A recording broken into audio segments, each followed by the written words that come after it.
Comrade Peter, Randy Peter Aka, who's joined us live in Abuja Studio. Thank you so much, Randy. It was a pleasure to see you. Thank you very much. It's a pleasure being with you once again. Yes. How has it been? I mean, great. It is what it is in Nigeria. And it is up to all of us to decide what we want as a people and what we deserve as leadership. Right. So, okay. So, Randy has been doing a lot of work around sensitization and helping people understand electoral reforms. Yeah. And were you here yesterday during the elections? And are you seeing the results coming out? Yes, I witnessed a part of it. I was out, but I came in. And we are not expecting anything different from the APC. As it is today in Nigeria, it is. Yeah, go ahead. It is up to all of us. We have the APC has proven that there is no intention in having free, fair and credible polls in Nigeria today. You can see it from all that played from the Electoral Act Amendment Bill that is literally co-authored by the presidency and the Senate President Akpabio, and all the shenanigans in refusing to transmit making mandatory real-time transmission mandatory and all of that. Up till this point that we are today. So as it is, there is a direct assault on our democracy, and a ruling party that knows that on a free and fair basis they cannot return to power. Their only option is how to subvert the system such that the votes of the people are suppressed. There is voter party, and then they can call whatever they need to call as results. So for me, we need to move from the conversation of what we expect the government to do to what the people really want, because this is just a litmus test for 2027. What we saw play out in the FCT yesterday, you saw the minister for the FCT moving around this almost like an INEC ad hoc staff or a monitoring officer from polling unit to polling unit. You saw evidence of vote buying glaring brazenly in the public eye. You saw all of what happened. In some places, persons could not see their voter card. The minister had to even declare a curfew a day before just FCT elections. So it was a lot in preparation to these elections. Now it is up to Nigerians to say, if this is what you get in the FCT with less than 1,000 polling units, imagine what will happen in 2027. So everybody needs to brace up. Look, the issues of elections in Nigeria is a must get right. The foundation of every democracy are free, fair, credible, and peaceful elections. Without a guarantee to vote in leaders, there is no means of first holding public office holders accountable. There is no country in the world where the votes of the people count, where leaders will act as irresponsibly and as reckless as Nigerian leaders. There is no country in the world where the votes of the people count, where more than 100 people will be killed in a state like Kwara, and it will not be headline news. The president will even rather attend the fishing festival in KB. Do you know that in Kwara, a few days to this election, as at last week, when more than 150 persons were killed, the terrorists went there door to door, bringing out people and killing, dismembering Nigerians, and we have almost normalized it. The daily killings of people, as at recently as yesterday, day before yesterday, it was more than 30 persons in Zamfara. More than how many people have also been kidnapped. So it is a tale of woe. But you know why the persons in government are confident? It is in a crooked electoral process. Because they know that there is an INEC to weaponize against the people. So as it is today, INEC is the weapon fashioned against Nigeria. For how long it will continue to prosper, that weapon is up to Nigerians to decide. The issues of elections are something that we must continue to put pressure on. When you see government officials doing certain things that undermine the vote, everything about the electoral process was about ensuring that we reduce human interference from voter registration to voting and transmission of results. But somehow, even against INEC's own position, INEC has said we have done electronic transmission more than 96%. Every technology, do you know that in INEC today, every election, contracts are awarded in the tune of hundreds of millions to companies that should ensure electronic transmission of results during election. In 2023, when there was a glitch, which of those contractors was taken to court? Which of them was brought to book? So we have a parliament that decided to go against INEC's own position on electronic transmission of results. Who is afraid of free and fair election?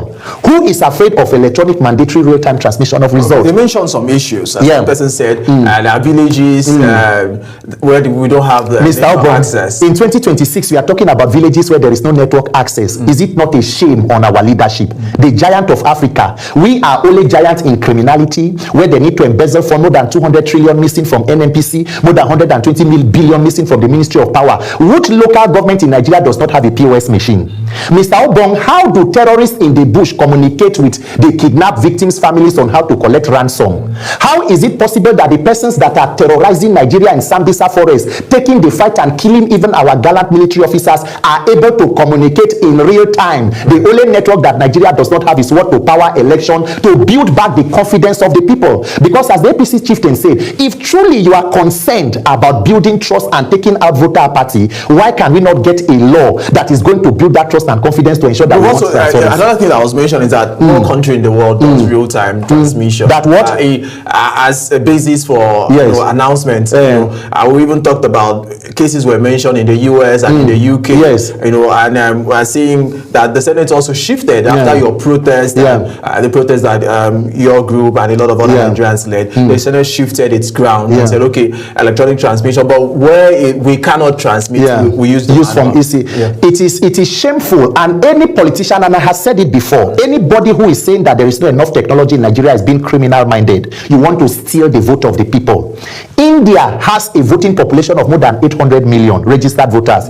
India's registered voters is almost 3 times the total number of Nigerian citizens. India does not only do electronic transmission, they do electronic voting. So in Nigeria, we only compare statistics when we want to be mischievous. So we know how we want to look at, the UK pattern of election, the US pattern of election, but we do not know how to hold politicians accountable the same way it is done in the US. What level of mischief? If nobody is doing it, we will be the first to do it. Why will we be the first? Because the issue of electronic transmission of results was settled by INEC themselves.